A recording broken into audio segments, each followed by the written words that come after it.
सुप्रभात दर्शक बंधु आज हूँ डिसेम्बर 27 तारिख शनिवार। चलतु नजर पकाइबा आज देश विदेश प्रमुख खबर गुड़िक किंतु ता पूर्व जदि आपण मैंने आम वीडियो को लाइक करना आम वीडियो को लाइक करी कमेंट रे जय जगन्नाथ लिखंतु। 100 वर्ष जाए रहिब बीजेडी बीजेपी को टार्गेट कले नवीन। बिजु जनता दलर प्रतिष्ठा दिवस रे समस्त को शुभेच्छा जणाइले नवीन पट्टनायक। शुभेच्छा जणाइबा सह बीजेपी उपरे बसिले। नवीन कहिले आमे बिजु बाबू आदर्श रे राज्यवासी सेवा करि आसुछु। सेवा स्वाभिमान और संग्राम आम मंत्र अटे। तेरे विकास आम परिचय 2000 रु 2024 थिला ओडिशा विकास इतिहास रो गोल्डन पीरियड। ओडिशा को नुआ परिचय आमे देछु। मां माननकु आमे स्वावलंबी करिछु। चाषी को रोजगार वृद्धि करिछु। बीएसकेवाई भली स्वास्थ्य सेवा मध्य देछु। राज्यर अर्थनीति को मध्य मजबूत करिछु। राज्य को निवेश आनिछु। युवपीढ़ी को रोजगार देछु। तेबे राज्यर डबल इंजिन सरकार चलिछि। हेले विकास पई बोली कही सरकार को टार्गेट करिसेंती नवीन पट्टनायक। चाषी लाभ पाउनी, मंडी ठीक समय रे खोलुनी, मां माने हैरान हेउछंती, युवपीढ़ी एठी हताश। 18 मासर डबल इंजिन सरकार रे किंतु विकास नाही। आईन श्रृंखला कथा न कहबा भलो।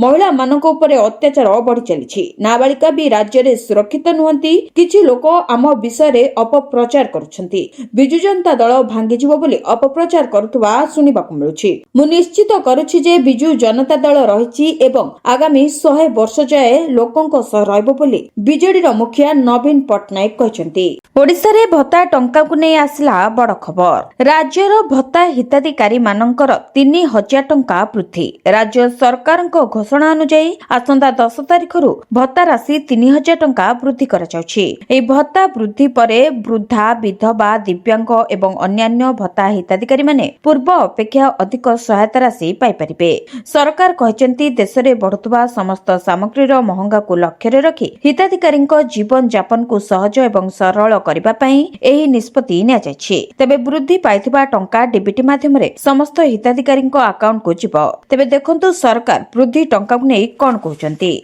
सामाजिक सुरक्षा पेंशन पाई मु एही बजेट रे 7600 कोटी टंका व्यय बरादर प्रस्ताव रखुछि। आम प्रतिश्रुति मुताबक प्रथम पर्याय रे 80 वर्ष रु ऊर्ध्व वयस्क नागरिक और 80% रु कम होई नथिबा भिन्नक्षम व्यक्ति मानक लागि उभय मधुबाबू पेंशन योजना एमबीपीवाई और जातीय सामाजिक सुरक्षा कार्यक्रम एनएसएपी अधीन रे सामाजिक सुरक्षा भत्ता को 3500 टंका को वृद्धि करा। सुभद्रा रे एका बेले के मिलिबो 10,000 टंका। नुआ हिताधिकारी पाइबे 2टी किस्तिर टंका। सुभद्रा रे जोड़ी होइछंती नुआ 17 लाख हिताधिकारी। सरजमीन तदंत परे एही 17 लाख महिला शामिल होइतबा नै सूचना देथिले उप मुख्यमंत्री प्रभाती परिडा। 21 वर्ष परे हिताधिकारी आपे आपे सुभद्रा योजना रे जोड़ी होइछंती। तेबे वर्तमान सुधा 1,93,89,801 जन महिला प्रथम और द्वितीय किस्ती पाइतिबा बेले 97,51,479 जन महिला तृतीय किस्ती सुभद्रा टंका पाइछंती। मार्च 8 तारिख रे अंतर्जातीय महिला दिवस रे एकाथरके 2टी किस्ती टंका पाइबे नुआ सुभद्रा हिताधिकारी। तेबे एही टंका नुआ वर्ष रे नुआ हिताधिकारी को राज्य सरकार भेटी देबे। तेबे सुभद्रा योजना रे नुआ करी 17 लाख महिला जोड़ी होइतिबारु एका बेलेके सेही महिला मानकु 10,000 टंका मिलबो। एते सहित चतुर्थ पर्याय टंका मध्य एही मार्च 8 तारिख बा अंतर्जातीय महिला दिवस रे दियाजिबो बोली घोषणा करिसेंती उप मुख्यमंत्री प्रभाती परिडा। जो माने ई केवाईसी एबे भी 1,55,158 जन करि पारि नाहंती। तेनो आमे ई केवाईसी करबा दरकार, बायोमेट्रिक करबा दरकार, अकाउंट को आधार लिंक करबा दरकार। और जो एनपीसीआई फेल्युअर हेची एटा गोटे स्वतंत्र बैंक को हिताधिकारी माने गले ही करि परिबे। तेनो मोर निवेदन जो माने सुभद्रा हिताधिकारी जो माने अप्लाई करचंती, जो माने भाबुचंती ए पर्यंत सरकार तांको काहेकि सुभद्रा देई नाहंती बोली से माने तांको बैंक को अकाउंट जो बैंक रे अछि से बैंक अकाउंट माने से बैंक ब्रांच को जिबा कथा, बैंक शाखा को जिबा कथा एवं एनपीसीआई क्लियर करि देले चतुर्थ पर्याय रे समस्ते सुभद्रा टंका पाइबा पई योग्य विवेचित हेबे।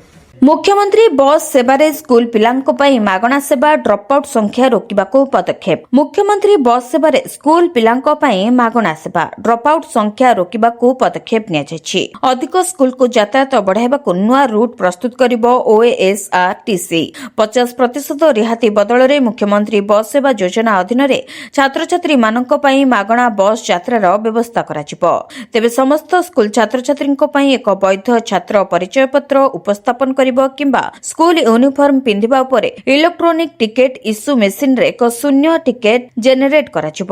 ତଦନୁସାରେ ଓଏସ୍ଆରଟିସି ସଫ୍ଟୱେୟାର ଆପ୍ଲିକେସନରେ ଆବଶ୍ୟକୀୟ ପରିବର୍ତ୍ତନ କରିବାକୁ ପଡ଼ିବ। ତେବେ ରୁଟ୍ରେ ସର୍ବାଧିକ ସଂଖ୍ୟକ ସ୍କୁଲକୁ ଅନ୍ତର୍ଭୁକ୍ତ କରିବା ପାଇଁ ଓଏସ୍ଆରଟିସି ଦ୍ୱାରା ବିଦ୍ୟମାନ ବସ୍ ରୁଟ୍ ଏବଂ ବସ୍ ସମୟ ପୁନଃ ସମୀକ୍ଷା କରାଯିବ।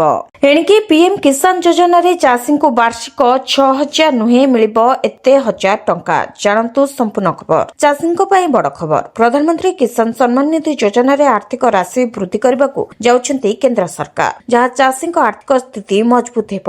ତେବେ କେତେ ଟଙ୍କା ବୃଦ୍ଧି ହେବ ଏବଂ କେବେ ଏହି ବର୍ଦ୍ଧିତ ରାଶି ମିଳିବ ଆସନ୍ତୁ ଜାଣିବା। ପ୍ରଧାନମନ୍ତ୍ରୀ କିଷାନ ସମ୍ମାନ ନିଧି ଯୋଜନା ବାର୍ଷିକ ରାଶି 6,000ରୁ 12,000 ଟଙ୍କାକୁ ବୃଦ୍ଧି କରିବାକୁ ଯୋଜନା କରୁଛନ୍ତି। ତେବେ ଏନେଇ ଏକ ସଂସଦୀୟ ସ୍ଥାୟୀ କମିଟି ସୁପାରିଶ କରିଥିଲା। ତେବେ ଚାଷୀମାନେ ବର୍ତ୍ତମାନ ଆର୍ଥିକ ପରିସ୍ଥିତିକୁ ଦୃଷ୍ଟିରେ ରଖି 12,000 ଟଙ୍କା ପାଇବେ। ଡିସେମ୍ବରରେ ସାଂସଦ ସମିରୁଲ ଇସଲାମ ଏହି ପ୍ରସଙ୍ଗରେ ରାଜ୍ୟସଭାରେ ସରକାରଙ୍କଠାରୁ ଜବାବ ମାଗିଥିଲେ। ଏହି ପ୍ରଶ୍ନର ଉତ୍ତର ଦେଇ କୃଷି ଓ କୃଷକ କଲ୍ୟାଣ ରାଷ୍ଟ୍ରମନ୍ତ୍ରୀ ସ୍ପଷ୍ଟ ଭାବରେ କହିଥିଲେ ଯେ ସରକାର ଏପରି ପ୍ରସ୍ତାବ ଉପରେ ବିଚାର କରୁନାହାନ୍ତି। ଏହାର ଅର୍ଥ ହେଉଛି ବର୍ତ୍ତମାନ ପ୍ରଧାନମନ୍ତ୍ରୀ କିଷାନ ରାଶିକୁ ଦ୍ୱିଗୁଣିତ କରିବାର କୌଣସି ଯୋଜନା ନାହିଁ। ଏହା ଚାଷୀଙ୍କ ମଧ୍ୟରେ ବ୍ୟାପକ ଆଲୋଚନାର ଅନ୍ତ ଘଟାଇଛି। ତେବେ ପ୍ରଧାନମନ୍ତ୍ରୀ କିଷାନ ସମ୍ମାନ ନିଧି ହେଉଛି ଫେବୃଆରୀ 2019ରେ ଆରମ୍ଭ ହୋଇଥିବା ଏକ କେନ୍ଦ୍ରୀୟ ଯୋଜନା। ଏହା ଉଦ୍ଦେଶ୍ୟ ହେଉଛି ଚାଷ ଜମି ଥିବା ଚାଷୀମାନଙ୍କୁ ବାର୍ଷିକ 6,000 ଟଙ୍କା ଆର୍ଥିକ ସହାୟତା ପ୍ରଦାନ କରିବା। ଏହି ରାଶି ପ୍ରତ୍ୟେକ ଚାଷୀଙ୍କୁ ଡିବିଟି ମାଧ୍ୟମରେ ସିଧାସଳଖ 3ଟି କିସ୍ତିରେ ଚାଷୀଙ୍କ ଖାତାକୁ ଆସିଥାଏ। ତଥାପି ଯୋଜନାର ଲାଭ କେବଳ ଜମି ମାଲିକ ଚାଷୀମାନଙ୍କୁ ମିଳିବ ଏବଂ କିଛି ଆର୍ଥିକ ଦୃଷ୍ଟିରୁ ସକ୍ଷମ ବର୍ଗଙ୍କୁ ବାଦ୍ ଦିଆଯାଇଛି। ସରକାରଙ୍କ ସୂଚନା ଅନୁଯାୟୀ ଯୋଜନା ଆରମ୍ଭ ହେବା ପରଠାରୁ 21ଟି କିସ୍ତିରେ ଚାଷୀଙ୍କ ଆକାଉଣ୍ଟକୁ 4.0 ଲକ୍ଷ କୋଟି ଟଙ୍କା ପଠାଯାଇସାରିଛି। ଜଙ୍ଗଲୀ ବାବୁଙ୍କ ଘରେ ପୁଳା ପୁଳା ସୁନା ଓ ଟଙ୍କା ଜବତ। ପାଖାପାଖି 1 କିଲୋ ସୁନା ଓ ନଗଦ 8,70,000 ଟଙ୍କା ଜବତ। ଫରେଷ୍ଟରଙ୍କ ଘରେ କେଜିଏ ସୁନା। ଜଙ୍ଗଲ ବାବୁଙ୍କ ଘରେ ଭିଜିଲାନ୍ସ ଚଢ଼ାଉ ବେଳେ ଆଖି ଖୁସି ହୋଇଗଲା ପରେ ସୁନା ଅଳଙ୍କାର ଜବତ ହୋଇଛି। ଏହାର ପରିମାଣ ପ୍ରାୟ 1 କିଲୋଗ୍ରାମ ହେବ। ଆୟ ବହିର୍ଭୂତ ସମ୍ପତ୍ତି ଠୁଳ ଅଭିଯୋଗରେ କୋରାପୁଟ ସେମିଲିଗୁଡ଼ା ଫରେଷ୍ଟର ନିରଞ୍ଜନ ଶତପଥୀଙ୍କ 5ଟି ଠିକଣାରେ ଚଢ଼ାଉ କରିଥିଲା ଭିଜିଲାନ୍ସ ଟିମ୍। ଭୁବନେଶ୍ୱର ଝାଡ଼ପଡ଼ା ସ୍ଥିତ ଘରେ ଚଢ଼ାଉ ବେଳେ ପୁଳା ପୁଳା ଟଙ୍କା ସହ ବିଦେଶୀ ଟଙ୍କା ଓ ସୁନା ଅଳଙ୍କାର ଜବତ ହୋଇଛି। 1 କିଲୋଗ୍ରାମ ସୁନା ସହ 8,70,000 ନଗଦ ଟଙ୍କା ଜବତ କରାଯାଇଛି। ତେବେ ଜବତ ହୋଇଥିବା ଏହି ସମ୍ପତ୍ତି ଦେଖି ଭିଜିଲାନ୍ସ ଅଧିକାରୀ ବି ଚକିତ ହୋଇଯାଇଛନ୍ତି। ହୀରା ମୁଦି ସହ 30ରୁ 40 ହଳ କାନଫୁଲ, ପ୍ରାୟ 10ଟି ସୁନା ଚେନ୍, 10ରୁ ଅଧିକ ବଡ଼ ସୁନା ହାର ସହ କାନଫୁଲ, ସୁନା ମୁଦି, ସୁନା କଙ୍କଣ ସହ ପ୍ରାୟ 8 ହଳ ସୁନା ଚୁଡ଼ି, 10 ହଳରୁ ଅଧିକ ରୂପା ପାଉଁଜି, ରୂପା କଏନ୍ ଜବତ ହୋଇଛି। ରାଣୀ ହାରଠାରୁ ଆରମ୍ଭ କରି ଲାଟେଷ୍ଟ ସୁନା ଅଳଙ୍କାର ରହିଛି। ତେବେ ଏକାସହ ଦାମୀ ଘଣ୍ଟା ବି ରହିଛି। ଦାମୀ ଫର୍ଚ୍ୟୁନର ବି ଜବତ ହୋଇଛି। ମାଲେସିଆ, ଥାଇଲ୍ୟାଣ୍ଡ, ବ୍ୟାଙ୍କକ୍ ଆଦି ଦେଶ ଗସ୍ତରେ ଯାଉଥିବା ବାବୁଙ୍କ ଘରୁ ବିଦେଶୀ ଟଙ୍କା ଜବତ ହୋଇଛି। ଫରେଷ୍ଟ ଗାର୍ଡରୁ ପଦୋନ୍ନତି ପାଇଁ ଫରେଷ୍ଟର ହୋଇଥିବା ଜଣେ ସରକାରୀ ବାବୁ ଅଳ୍ପ ଦିନ ଭିତରେ ପୁଳାପୁଳା ସମ୍ପତ୍ତି ଠୁଳ କରିଛନ୍ତି। ନିରଞ୍ଜନ ଶତପଥୀଙ୍କ ପୁଅ ବ୍ୟବହାର କରୁଥିଲେ ଲାଟେଷ୍ଟ ଆଇଫୋନ୍। କେବଳ ଏତିକି ନୁହେଁ, ଜଙ୍ଗଲ ବିଭାଗରେ ଥିବା ଏହି ବାବୁଙ୍କ ଘରୁ ଦାମୀ ଆସବାବପତ୍ର ରହିଛି। ଘର ସଜାରେ ବେଶ୍ ଅଧିକ ଟଙ୍କା ଖର୍ଚ୍ଚ କରାଯାଇଛି। ଦାମୀ ଶାଗୁଆନ କାଠରେ ତିଆରି ହୋଇଛି ଫର୍ଣ୍ଣିଚର। 2026ରୁ ଆରମ୍ଭ ହେବ 3 ରାଶିଙ୍କର ଗୋଲ୍ଡେନ୍ ଟାଇମ୍। ସବୁ କ୍ଷେତ୍ରରେ ମିଳିବ ଲାଭ। ପାଞ୍ଜି ଅନୁସାରେ ଜାନୁଆରୀ 21, 2026ରେ ପ୍ରାୟ 3ଟାରେ ଧନ ଓ ପ୍ରେମର ଦାତା ଶୁକ୍ର ଗ୍ରହ ଶ୍ରବଣ ନକ୍ଷତ୍ରରେ ଗୋଚର କରିବେ। ଏହାପରେ ଜାନୁଆରୀ 23 ସକାଳ ପ୍ରାୟ 10:30ଟାରେ ଗ୍ରହର ରାଜକୁମାର ବୁଧ ମଧ୍ୟ ଶ୍ରାବଣ ନକ୍ଷତ୍ରରେ ଗୋଚର କରିବେ। ବୁଧଙ୍କ ଗୋଚର ପରଦିନ ଗ୍ରହମାନଙ୍କର ରାଜା ସୂର୍ଯ୍ୟ ମଧ୍ୟ ସକାଳ ପ୍ରାୟ 11ଟାରେ ଶ୍ରାବଣ ନକ୍ଷତ୍ରରେ ପ୍ରବେଶ କରିବେ। ଶେଷରେ ଜାନୁଆରୀ 29, 2026ରେ ସକାଳ ପ୍ରାୟ 11ଟାରେ ମଙ୍ଗଳ ଗ୍ରହର ସେନାପତି ଶ୍ରାବଣ ନକ୍ଷତ୍ରରେ ଗୋଚର କରିବାର ସମ୍ଭାବନା ରହିଛି। ତେବେ ଜ୍ୟୋତିଷ ଶାସ୍ତ୍ର ଅନୁସାରେ ଏହି ଗୁରୁତ୍ୱପୂର୍ଣ୍ଣ ସ୍ୱର୍ଗୀୟ ଘଟଣା ସମସ୍ତ ରାଶିର ଜୀବନର ବିଭିନ୍ନ ଦିଗକୁ ପ୍ରଭାବିତ କରିବ। କିନ୍ତୁ କେବଳ 3ଟି ରାଶି ପ୍ରଥମେ ଏହି ସବୁଠାରୁ ଅଧିକ ସମୟ ପାଇଁ ଲାଭବାନ ହେବେ। ତେବେ ଆସନ୍ତୁ ଜାଣିବା ସେହି 3ଟି ଭାଗ୍ୟଶାଳୀ ରାଶି ବିଷୟରେ। ତେବେ ଜାନୁଆରୀ ମାସର ରାଶିଫଳ ବିଷୟ କ'ଣ ରହିଛି ଆସନ୍ତୁ ନଜର ପକାଇବା। ଜାନୁଆରୀ 2026 ମାସ ଏହି 3 ରାଶି ପାଇଁ ଭାଗ୍ୟଶାଳୀ ହେବ। ତେବେ ପ୍ରଥମେ ହେଉଛି ମେଷ ରାଶି। 2026 ବର୍ଷ ନୂଆ ସଂକଳ୍ପ ସହିତ ଆରମ୍ଭ ହେବାକୁ ଯାଉଛି, ଯାହାକୁ ଆପଣ ଶୀଘ୍ର ପୂରଣ କରିବେ। କର୍ମଜୀବୀ ବ୍ୟକ୍ତିମାନେ ଲାଭଦାୟକ ଯୋଜନାରେ ନିବେଶ କରିବେ, ଯାହାଦ୍ୱାରା ଦୀର୍ଘକାଳୀନ ଲାଭ ମିଳିବ। ବିବାହିତ ବ୍ୟକ୍ତିମାନେ ଭଲ ଭାବରେ ଚିନ୍ତା କରିଥିବା ପ୍ରତିଶ୍ରୁତି ପୂରଣ କରିବାରେ ସଫଳ ହେବେ। ଯୁବକମାନେ ବନ୍ଧୁମାନଙ୍କ ସହିତ ଦୀର୍ଘକାଳୀନ ଭ୍ରମଣର ଆନନ୍ଦ ନେବେ। ଏହା ବ୍ୟତୀତ ସେମାନଙ୍କର ଲକ୍ଷ୍ୟ ହାସଲ ପାଇଁ କରାଯାଇଥିବା ପ୍ରୟାସ ସଫଳ ହେବ। ଏହାପରେ ଦେଖିବା ତୁଳା ରାଶି। ବିବାହିତ ବ୍ୟକ୍ତିମାନେ ନିଜ କଥାକୁ ନିୟନ୍ତ୍ରିତ କରି ସେମାନଙ୍କ ସମ୍ପର୍କରେ ଉନ୍ନତି ଦେଖିବେ। ଏକ ସୁଦୃଢ଼ ଆର୍ଥିକ ସ୍ଥିତି ଚାକିରି କରୁଥିବା ଲୋକଙ୍କ ପାଇଁ ମାନସିକ ଚାପକୁ ହ୍ରାସ କରିବ। ତେବେ ଛାତ୍ରଛାତ୍ରୀମାନେ ଉଚ୍ଚଶିକ୍ଷା ପାଇଁ ବିଦେଶ ଯିବାକୁ ନିଷ୍ପତ୍ତି ନେଇପାରନ୍ତି। ବନ୍ଧୁମାନଙ୍କ ସମର୍ଥନରେ ଚାକିରି କରୁଥିବା ଲୋକମାନେ ସେମାନଙ୍କ କାମରେ ଅଗ୍ରଗତି ପାଇବେ। ଏହା ବ୍ୟତୀତ ଏହି ସମୟରେ ସଞ୍ଚୟ ମଧ୍ୟ ବୃଦ୍ଧି ପାଇବାର ସମ୍ଭାବନା ରହିଛି। ଏହାପରେ କୁମ୍ଭ ରାଶି। ଦୀର୍ଘ ସଂଘର୍ଷ ପରେ ଯୁବକମାନେ ସେମାନଙ୍କର ଲକ୍ଷ୍ୟ ହାସଲ କରିବେ। ଯେତେବେଳେ ନୂଆ ସମ୍ପର୍କ ବ୍ୟବସାୟୀମାନଙ୍କୁ ଭାଗ୍ୟ ବୃଦ୍ଧି କରିବାରେ ସାହାଯ୍ୟ କରିବ। ବିବାହିତ ବ୍ୟକ୍ତିମାନେ ସେମାନଙ୍କ ଜୀବନସାଥୀ କିମ୍ବା ପରିବାର ସଦସ୍ୟଙ୍କ ସହିତ ମତଭେଦ ରହିବ ନାହିଁ, କିନ୍ତୁ ସେମାନଙ୍କ ସମ୍ପର୍କରେ ଯଥେଷ୍ଟ ଉନ୍ନତି ଦେଖାଯିବ। ଯଦି କୌଣସି ସମ୍ପତ୍ତି ମାମଲା କୋର୍ଟରେ ବିଚାରାଧୀନ ଅଛି, ତେବେ ନିଷ୍ପତ୍ତି ଆପଣଙ୍କ ସପକ୍ଷରେ ହୋଇପାରେ। ଗୁଲୁଆ ବର୍ଷାଙ୍କୁ ନେଇ ବିସ୍ଫୋରକ ବୟାନ ଦେଲେ କାଳିଆ ଷଣ୍ଢ, କହିଲେ ଏପରି କିଛି। ସୋସିଆଲ ମିଡିଆର ଅନ୍ୟତମ ଚର୍ଚ୍ଚିତ ଯୋଡ଼ି ତଥା ୟୁଟ୍ୟୁବର ଆଶିଷ ଦାସ ଓରଫ ଗୁଲୁଆ ବର୍ଷାଙ୍କ ପାରିବାରିକ କଳି ଏବେ ଦାଣ୍ଡରେ ପଡ଼ି ହାଟରେ ଗଡ଼ିଲାଣି। ଅଲଗା ହେବାର ପ୍ରାୟ 1 ବର୍ଷ ପରେ ସ୍ତ୍ରୀ ବର୍ଷା ଗଣମାଧ୍ୟମ ସାମ୍ନାରେ ମୁହଁ ଖୋଲି ଅନେକ ଅଭିଯୋଗ ଆଣିଛନ୍ତି। ତେବେ ଘଟଣାକୁ ନେଇ ସବୁଠି ଚର୍ଚ୍ଚା ହେଉଥିବା ବେଳେ ବର୍ତ୍ତମାନ ଗୁଲୁଆ ଟିମ୍ରେ କାମ କରୁଥିବା ଅନ୍ୟ ଜଣେ ୟୁଟ୍ୟୁବର ହାସ୍ୟ ଅଭିନେତା କାଳିଆ ଷଣ୍ଢ କହିଛନ୍ତି, ଗୋଟିଏ ଦିନରେ ସେମାନଙ୍କର 17,000 ଜିନିଷକୁ ନେଇ ଝଗଡ଼ା। ଗୋଡ଼ି କାହିଁ ଏଇଠି ପଡ଼ିଲା, ସେଟାକୁ ନେଇ ଝଗଡ଼ା। ଚୁଟି ନ ବାନ୍ଧିଲେ ବି ଝଗଡ଼ା। କିଏ ଖରାପ କହିପାରିବନି। ଉଭୟ ମୋତେ ସ୍ନେହ ଆଦର କରନ୍ତି। ତେବେ ମୋ ଜଣାତରେ ଗୁଲୁଆ ଭାଇ କୌଣସି ଝିଅ ସହ ଖରାପ ସମ୍ପର୍କରେ ନାହାନ୍ତି। ସମସ୍ୟା ସମାଧାନ ହୋଇଯାଉ, ଉଭୟ ଖୁସିରେ ରୁହନ୍ତୁ ବୋଲି କାଳିଆ କହିଛନ୍ତି। ତେବେ ଗୁଲୁଆ ମଧ୍ୟ ପାଲଟା ଅଭିଯୋଗ ଆଣିଛନ୍ତି। ସେ କହିଛନ୍ତି, ମୁଁ ବର୍ଷାଙ୍କୁ ବାଡ଼େଇ ନାହିଁ, ବରଂ ସେ ମୋତେ ପ୍ରଥମେ ବାଡ଼ାନ୍ତି। ସେ ମୋତେ ଏବଂ ମୋ ବାପା ମାଙ୍କୁ ରାତିରେ ଫୋନ୍ କରି ଧମକ ଦେଇଛନ୍ତି। ମୋତେ ବର୍ଷା କୋଟିଏ ଟଙ୍କା ମାଗିଥିଲେ। ଘର ପାଖକୁ ଗୁଣ୍ଡା ନେଇ ଅନେକ ଥର ଆସିଥିଲେ। ମୋ ଶ୍ୱଶୁର ମୋତେ ଗୋଟିଏ ଟଙ୍କା ଦେଇନାହାନ୍ତି। ଅଯଥା ମୋତେ ବଦନାମ କରାଯାଉଛି, ଅପରାଧୀ ସଜାଉଛନ୍ତି ବର୍ଷା। ମୁଁ ବର୍ଷାଙ୍କ ସହ ଚାପରେ ବାହା ହୋଇଥିଲି। ବାହା ନ ହେଲେ ଜୀବନ ହାରିବେ ବୋଲି ମୋତେ ଧମକ ଦେଇଥିଲେ ବର୍ଷା। ତେବେ ବାହା ହେବା ପରେ ବର୍ଷା ମୋତେ ନିର୍ଯାତନା ଦେଇଛନ୍ତି। ଶାରୀରିକ ସମ୍ପର୍କ ରଖିବାକୁ ବର୍ଷା ମୋତେ ମନା କରିଥିଲେ ବୋଲି ଗୁଲୁଆ କହିଛନ୍ତି। ସୂଚନାଯୋଗ୍ୟ, ଗୁଲୁଆ ସକାଳେ ନିଜ ଜୀବନ ପ୍ରତି ବିପଦ ଥିବା କହିଥିଲେ। ସୋସିଆଲ ମିଡିଆରେ ଭିଡିଓ ପୋଷ୍ଟ କରି ସହାୟତା ମାଗିଥିଲେ। ସେଥିରେ କାହାରି ନାଁ ନ ନେଇ ଭାବବିହ୍ୱଳ ହୋଇ ତାଙ୍କୁ ହତ୍ୟା ଧମକ ଦେବା ସହ 50 ଲକ୍ଷ ଟଙ୍କା ମଗାଯାଉଥିବା ଅଭିଯୋଗ କରିଥିଲେ। ଗଲା କିଛିଦିନ ଧରି ତାଙ୍କୁ ହତ୍ୟା ଧମକ ଦିଆଯାଉଥିବାରୁ ସେ ମାନସିକ ଚାପରେ ରହିଥିଲେ। ଏନେଇ ପ୍ରଶାସନ ଓ ପୋଲିସକୁ ସହାୟତା ପାଇଁ ନିବେଦନ କରିଥିଲେ। ଏହି ଯୋଜନାରେ ଖାତାକୁ ଆସୁଛି 1,500 ଟଙ୍କା। 2 ଲକ୍ଷର ବୀମା ବି ମିଳୁଛି। କେନ୍ଦ୍ର ସରକାରଙ୍କ ପକ୍ଷରୁ ଅନେକଗୁଡ଼ିଏ ଯୋଜନା କାର୍ଯ୍ୟକାରୀ କରାଯାଉଛି। ଯୋଜନା କାର୍ଯ୍ୟକାରୀ ହେବା ସହିତ ସମୟକ୍ରମେ ସେଗୁଡ଼ିକରେ ସଂଶୋଧନ ମଧ୍ୟ ହେଉଛି। ତେବେ ଗରିବ ଶ୍ରମିକ ପରିବାରଙ୍କ ପାଇଁ କେନ୍ଦ୍ର ଓ ରାଜ୍ୟ ସରକାରଙ୍କ ଦ୍ୱାରା ପରିଚାଳିତ ଯୋଜନାଗୁଡ଼ିକ ମଧ୍ୟରୁ ଇ-ଶ୍ରମ ଯୋଜନା ଅନ୍ୟତମ। ଏହି ଯୋଜନା 2021 ମସିହାରେ ଆରମ୍ଭ ହୋଇଥିଲା ଏବଂ ବର୍ତ୍ତମାନ ଏହା ଇ-ଶ୍ରମ କାର୍ଡ ଭତ୍ତା ଯୋଜନା 2025 ଭାବରେ ଜଣାଶୁଣା। ଏହି ଯୋଜନାର ଲକ୍ଷ୍ୟ ହେଉଛି ଦୈନିକ ମଜୁରୀ କିମ୍ବା ଛୋଟ କାମ ଉପରେ ନିର୍ଭର କରୁଥିବା ଲୋକଙ୍କୁ ସହାୟତା ପ୍ରଦାନ କରିବା। ତେବେ ନିର୍ମାଣ ଶ୍ରମିକ, ଘରୋଇ ସହାୟକ, କୃଷି ଶ୍ରମିକ, ରିକ୍ସା ଚାଳକ, ଗାଡ଼ି ଚାଳକ, ମତ୍ସ୍ୟଜୀବୀ ଏବଂ ଅନ୍ୟାନ୍ୟ ଛୋଟ ଶ୍ରମିକ ଏହି ଯୋଜନାରେ ଅନ୍ତର୍ଭୁକ୍ତ ଅଟନ୍ତି। ତେବେ ଏହି ଯୋଜନାରେ ମୁଖ୍ୟ ହିତାଧିକାରୀ ହେଉଛନ୍ତି ଏହିସବୁ ଛୋଟ ବ୍ୟବସାୟୀମାନେ। ଏହି ଯୋଜନା ଅଧୀନରେ ପ୍ରଦାନ କରାଯାଉଥିବା ଆର୍ଥିକ ସହାୟତା କିଛି ଆଶ୍ୱସ୍ତି ପ୍ରଦାନ କରିଛି, ବିଶେଷ କରି ଯେଉଁମାନଙ୍କର ଜୀବିକା ସମ୍ପୂର୍ଣ୍ଣ ଭାବେ ଦୈନିକ ରୋଜଗାର ଉପରେ ନିର୍ଭର କରେ। ତେବେ ସରକାର 2025 ପ୍ରାରମ୍ଭରେ ଘୋଷଣା କରିଥିଲେ ଯେ ଯେଉଁ ଶ୍ରମିକମାନେ ସଫଳତାର ସହିତ ଇ-ଶ୍ରମ ପୋର୍ଟାଲରେ ପଞ୍ଜୀକରଣ କରିଛନ୍ତି, ସେମାନଙ୍କୁ ପର୍ଯ୍ୟାୟକ୍ରମେ 1,500 ଟଙ୍କା ଆର୍ଥିକ ସହାୟତା ମିଳିବ।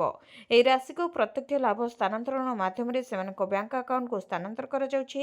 ଶ୍ରମିକମାନେ ଏହି ଟଙ୍କାକୁ ସେମାନଙ୍କ ପରିବାର ଆବଶ୍ୟକତା, ପିଲାଙ୍କ ଶିକ୍ଷା କିମ୍ବା ସ୍ୱାସ୍ଥ୍ୟସେବା ପାଇଁ ବ୍ୟବହାର କରିପାରିବେ।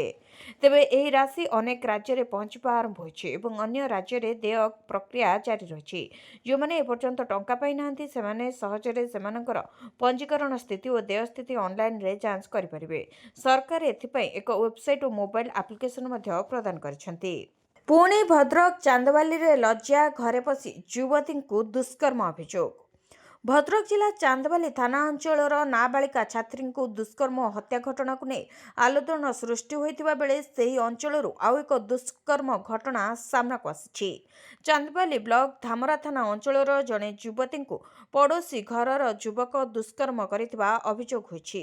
ଅଭିଯୋଗ ମୁତାବକ କିଛି ଦିନ ତଳେ ପଡ଼ୋଶୀ ଘରର ଯୁବକ ସମ୍ପୃକ୍ତ ଯୁବତୀଙ୍କ ଘରକୁ ଯାଇଥିଲା। ଘରେ କେହି ନଥିବା ସୁଯୋଗରେ ଯୁବକ ଜଣକ ବଳପୂର୍ବକ ଦୁଷ୍କର୍ମ କରିଥିଲା। ଲୋକଲଜ୍ଜା ତଥା ମାନସିକ ସନ୍ତୁଳନ ହରାଇ ଯୁବତୀ ଜଣକ ବିଷ ପିଇ ଦେଇଥିଲେ। ତେବେ ତାଙ୍କୁ ଧାମରା ପ୍ରାଥମିକ ସ୍ୱାସ୍ଥ୍ୟ କେନ୍ଦ୍ରରେ ଭର୍ତ୍ତି କରାଯାଇଥିଲା। ଅବସ୍ଥା ଗୁରୁତର ହେବାରୁ ତାଙ୍କୁ କଟକର ଏକ ଘରୋଇ ଡାକ୍ତରଖାନାକୁ ସ୍ଥାନାନ୍ତର କରାଯାଇଛି। ପୀଡ଼ିତା ମାଙ୍କ ଏତଲା କ୍ରମେ ଧାମରା ଥାନାରେ କେସ୍ ନମ୍ବର 56/25ରେ ମାମଲା ରୁଜୁ କରି ପୋଲିସ ବିଳମ୍ବିତ ରାତିରେ ଅଭିଯୁକ୍ତ ଯୁବକକୁ ଗିରଫ କରିଛି। ତେବେ ଯୁବକକୁ ଗିରଫ କରି କୋର୍ଟ ଚାଲାଣ କରାଯିବ ବୋଲି ଧାମରା ଥାନାଧିକାରୀ ଶୁଭମ ସ୍ୱାଇଁ ସୂଚନା ଦେଇଛନ୍ତି। ନବୀନଙ୍କ ସାମ୍ନାରେ ପାଣ୍ଡିଆନଙ୍କୁ ନେଇ ଏମିତି କହିଲେ ମୁନା ଖାଁ, ଓଡ଼ିଶା ରାଜନୀତିରେ ହଲଚଲ। ବିଜେଡିର ପ୍ରତିଷ୍ଠା ଦିବସରେ ନାଁ ନ ନେଇ ପାଣ୍ଡିଆନଙ୍କୁ ଟାର୍ଗେଟ କଲେ ଏମ୍ପି ମୁନା ଖାଁ। ସେ କହିଛନ୍ତି, ବିଜୁ ବାବୁଙ୍କ ରାସ୍ତାରେ ଆମେ ଚାଲୁଥିଲୁ।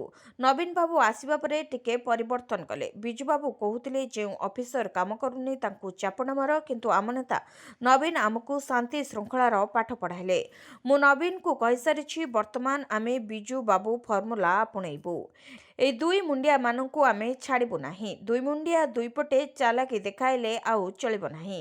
କାହା ଅଣ୍ଡରରେ ରହିବାର ନାହିଁ। ନବୀନଙ୍କ ଅଣ୍ଡରରେ ରହି କାମ କରିବାକୁ ଆହ୍ୱାନ ଦେଇଛନ୍ତି ମୁନା ଖାଁ। ସୂଚନାଯୋଗ୍ୟ ଯେ ବିଜୁ ଜନତା ଦଳର 29ତମ ପ୍ରତିଷ୍ଠା ଦିବସ ପାଳନ ଅବସରରେ ଦଳର ସୁପ୍ରିମୋ ତଥା ବିରୋଧୀ ଦଳ ନେତା ନବୀନ ପଟ୍ଟନାୟକ ବିରୋଧୀଙ୍କୁ କଡ଼ା କାଉଣ୍ଟର କରିଥିଲେ। ସେ କହିଥିଲେ, ବିଜେଡି ଅଛି ଓ 100 ବର୍ଷ ରହିବ। କିଛି ଦଳ ବିଜେଡି ବିରୋଧରେ ଅପପ୍ରଚାର କରୁଛନ୍ତି। ବିଜେଡି ଭାଙ୍ଗିଯିବ ବୋଲି କହୁଛନ୍ତି, କିନ୍ତୁ ବିଜେଡି ଅଛି ଓ ରହିବ। ବିଜେଡି 100 ବର୍ଷ ଓଡ଼ିଶାବାସୀଙ୍କ ସ୍ୱର ହୋଇ ରହିବ। ଓଡ଼ିଶାର ବିକାଶରେ ବିଜୁ ଜନତା ଦଳ ସର୍ବଦା ଅଟଳ। ତେବେ ବିଜୁବାବୁଙ୍କ ଆଦର୍ଶ ଓ ଲକ୍ଷ ଲକ୍ଷ କର୍ମୀଙ୍କ ସମର୍ପଣରେ ବିଜୁ ଜନତା ଦଳ ଦେଶର ଶ୍ରେଷ୍ଠ ଆଞ୍ଚଳିକ ଦଳ ହୋଇଛି। ଦଳର ଗୌରବମୟ 29ତମ ପ୍ରତିଷ୍ଠା ଦିବସ ଅବସରରେ ସମସ୍ତେ ସେବା, ସ୍ୱାଭିମାନ ଓ ସଂଗ୍ରାମର ମନ୍ତ୍ରରେ ସଂକଳ୍ପବଦ୍ଧ ହୋଇ ଆଗକୁ ବଢ଼ିବାକୁ ନବୀନ କର୍ମୀଙ୍କୁ ଆହ୍ୱାନ ଦେଇଥିଲେ। ଏହାସହ ନବୀନ ବିରୋଧୀଙ୍କୁ ଟାର୍ଗେଟ କରି କହିଥିଲେ ଯେ 18 ମାସରେ ସରକାର ଥିବା ଭଳି ଲାଗୁନି। ଡବଲ ଇଞ୍ଜିନ ସରକାରରେ ବିକାଶ ନାହିଁ। ଚାଷୀଙ୍କୁ ସାର ମିଳୁନି, ଧାନମଣ୍ଡି ଖୋଲୁନାହିଁ। ମିଶନ ଶକ୍ତି ମାଆମାନେ ହଇରାଣ ହେଉଛନ୍ତି। ଯୁବ ସମାଜ ହତାଶ ହୋଇପଡ଼ିଛି। ଆଇନ ଶୃଙ୍ଖଳା କଥା ନ କହିବା ଭଲ। ମହିଳା ଅତ୍ୟାଚାର ବଢ଼ିବାରେ ଲାଗିଛି। ରାସନ କାର୍ଡକୁ ନେଇ ବଡ଼ ସୂଚନା। ନୂଆ ବର୍ଷରେ ବଣ୍ଟା ହେବ 15 ଲକ୍ଷ ରାସନ କାର୍ଡ। ରାସନ କାର୍ଡକୁ ନେଇ ଯୋଗାଣ ମନ୍ତ୍ରୀଙ୍କ ବଡ଼ ଘୋଷଣା। ନୂଆ ବର୍ଷରୁ ଆଉ 15 ଲକ୍ଷ ରାସନ କାର୍ଡ ବଣ୍ଟାଯିବ।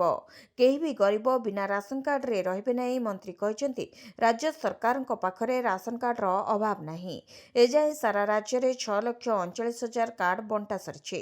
ଆହୁରି 15 ଲକ୍ଷ କାର୍ଡ ଆମ ପାଖରେ ଅଛି। ପ୍ରାୟ 15,33,000 ଆବେଦନକ ଅଛନ୍ତି। ସେଥିମଧ୍ୟରୁ ଅଯୋଗ୍ୟଙ୍କୁ ବାଦ ଦେଇ ସମସ୍ତ ଯୋଗ୍ୟଙ୍କୁ ରାସନ କାର୍ଡ ମିଳିବ ବୋଲି କହିଛନ୍ତି ମନ୍ତ୍ରୀ। ଏହା ପୂର୍ବରୁ ଇ-କେୱାଇସି କରାଇ ନ ପାରିଥିବା ହିତାଧିକାରୀମାନେ ଡିସେମ୍ବର 31 ସୁଦ୍ଧା ନିକଟସ୍ଥ ଖାଉଟି ସୁଲଭ ମୂଲ୍ୟ ଦୋକାନ ବା ରାସନ କାର୍ଡ ପରିଚାଳନା କେନ୍ଦ୍ରକୁ ଯାଇ ନିଜ ଆଧାରଯୁକ୍ତ ଇ-କେୱାଇସି କରାଇ ପାରିବେ ବୋଲି ଖାଦ୍ୟ ଯୋଗାଣ ଓ ଖାଉଟି କଲ୍ୟାଣ ବିଭାଗ ପକ୍ଷରୁ ସୂଚନା ଦିଆଯାଇଥିଲା। ହିତାଧିକାରୀଙ୍କ ଆଧାରଭିତ୍ତିକ ଇ-କେୱାଇସି ପ୍ରକ୍ରିୟା ଜାରି ରହିଥିବା ବେଳେ ଏହା ସମସ୍ତ 11,827 ଗୋଟି ଖାଉଟି ସୁଲଭ ମୂଲ୍ୟ ଦୋକାନ ତଥା 314 ଗୋଟି ବ୍ଲକ ଓ 64 ଗୋଟି ପୌରାଞ୍ଚଳ କାର୍ଯ୍ୟାଳୟରେ କାର୍ଯ୍ୟରତ ଥିବା ରାସନ କାର୍ଡ ପରିଚାଳନା କେନ୍ଦ୍ରଗୁଡ଼ିକରେ ଜାରି ରହିଛି। ନବୀନ ନେତାଙ୍କୁ ମାରିଛନ୍ତି କହିଲେ ରାଜସ୍ୱ ମନ୍ତ୍ରୀ। ବିଜେଡିକୁ କେହି କେବେ ଭାଙ୍ଗି ପାରିବେନି। 100 ବର୍ଷ ରହିବ ବିଜେଡି। ପ୍ରତିଷ୍ଠା ଦିବସରେ ନବୀନଙ୍କ ଏଭଳି କଡ଼ା ମନ୍ତବ୍ୟକୁ କାଉଣ୍ଟର କରିଛନ୍ତି ରାଜସ୍ୱ ମନ୍ତ୍ରୀ ସୁରେଶ ପୂଜାରୀ।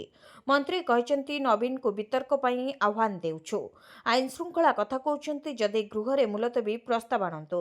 ସରକାର ଆଲୋଚନା ପାଇଁ ସବୁବେଳେ ପ୍ରସ୍ତୁତ ଅଛନ୍ତି। ବିଜେପି ଜନସେବାରେ ବ୍ୟସ୍ତ ଅଛି। ବିଜେଡିକୁ ଭାଙ୍ଗିବାକୁ ଚେଷ୍ଟା କରିନି। ବିଜେଡି କିନ୍ତୁ ମେଣ୍ଟ ଭାଙ୍ଗିବା ବେଳେ ବିଜେପିକୁ ଭାଙ୍ଗିବାକୁ ଚେଷ୍ଟା କରିଥିଲା।